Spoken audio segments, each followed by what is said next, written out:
Welcome to the Pursuit of the Goeben Campaign and Battle Report video. For the campaign portion, we will be using Anthony Delisle's Berthier Wargame Campaign Manager. So once you have that open and you load the appropriate BTH file, and for this campaign we're going to be using the Goeben August 5th scenario. That scenario I designed with the solitaire play in mind. So with the Berthier Wargame Campaign Manager, they have a feature where you can pre-plot 5 moves for the opposing force. Here the Goeben and the Breslau are going to be the red team, and we're creating the first plan. The Goeben and Breslau are starting in Messina, and the first plan is going to be a direct shot to the Dardanelles. Each plan can include just 2 waypoints for each of the units. And when you create a plan, you assign a probability to it. For each of these, I use a 20% so that you have an equal probability for any of the plans, so keeps you guessing. And here we have a more roundabout path to the Dardanelles.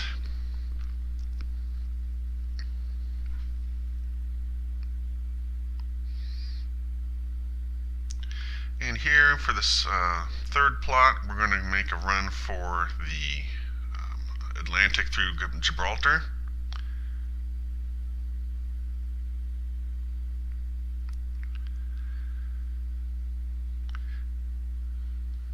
And again, we're going to do another plan, and this one again will be running to Gibraltar, again a slightly different path.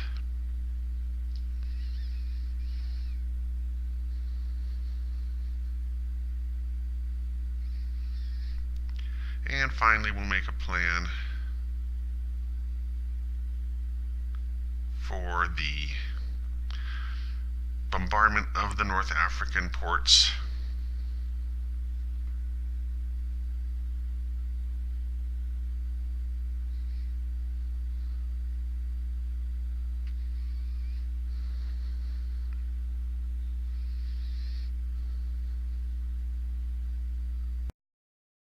Once you have directed the program to select one of the plans, you then red X out and you're back to the main screen. And the first thing you will do is go to the red team and give Goeben and Breslau the order to execute their orders. You don't have to see the map to do that, so you still have a fog of war. Just try not to look at the square numbers at the top. It does give you an idea of where they're at. So once you've done that, you can then go to the blue team. And for this scenario, it starts at midnight. So I was going to reduce all the recon distances to 0. Each square represents 32,000 yards.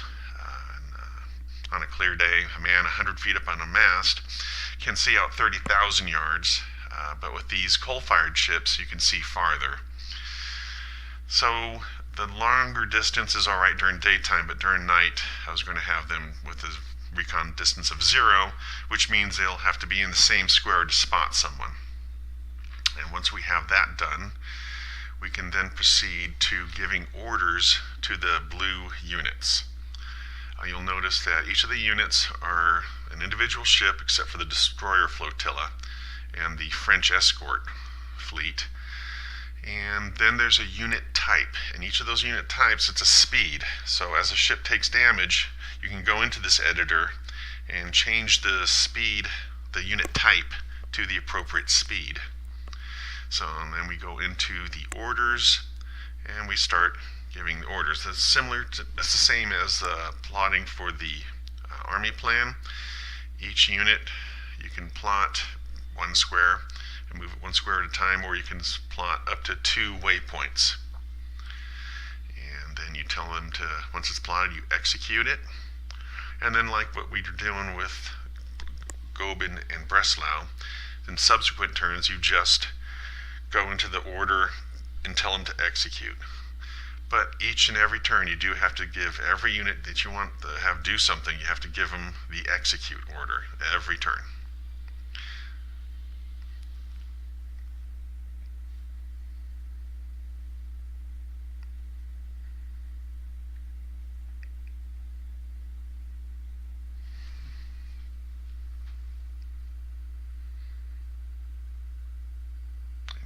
have some of the ships from Malta, and also we'll have the light cruisers and destroyers covering the coast of Greece there. We'll be fanning out looking for the Goeben and Breslau.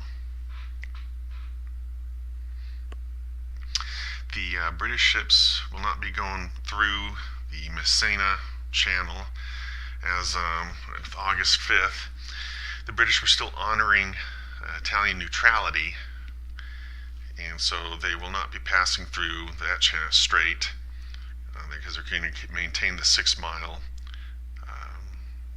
off of the coast of Italy. The Germans were not so worried about that.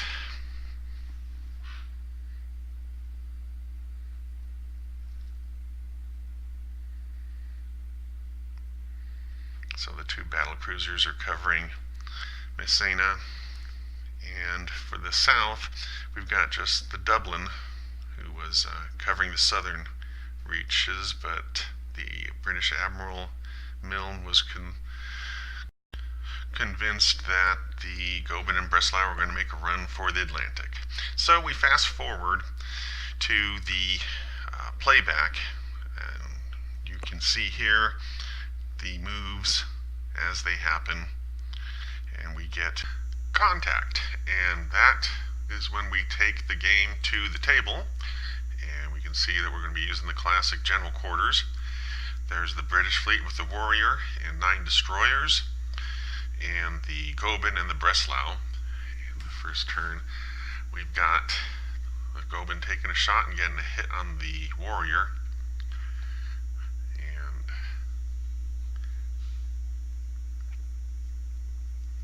some ineffective shots.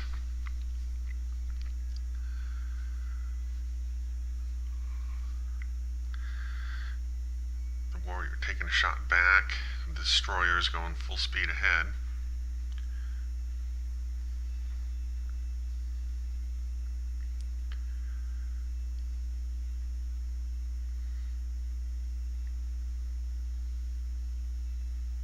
Taking some shots with the secondaries at the destroyers, and we get a crit, bad one, and it explodes.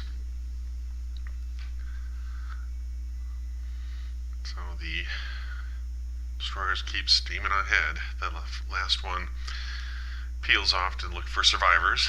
There's some bad damage to the Warrior and a scratch to the Breslau. Another bad hit, and some more shots at the destroyers. The Warrior is pretty much dead in the water. There's a rudder hit to one of the destroyers. And the Warrior trying to get some damage to the Germans.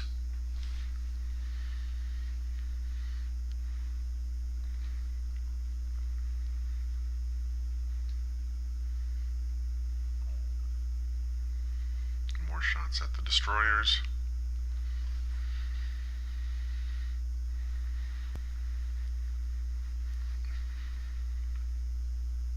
The destroyers are within 24 inches, so they take their shot, and 6 of them we get a torpedo hit, which slows down the Goeben.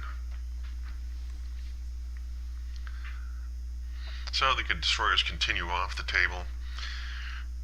The Goeben and Breslau is still taking shots at him, so we don't have to face him later. And trying to finish off the Warrior. Got some bad rolls there.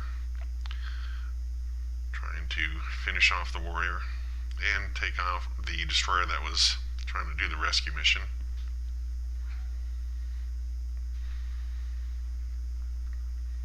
And, another ineffective torpedo shot from that last remaining destroyer.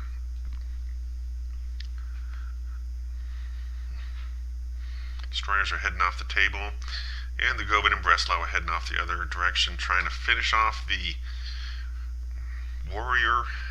Still some ineffective shots. And eventually, as the Goeben is leaving the table, the stern turrets get the half hit that finishes off the Warrior.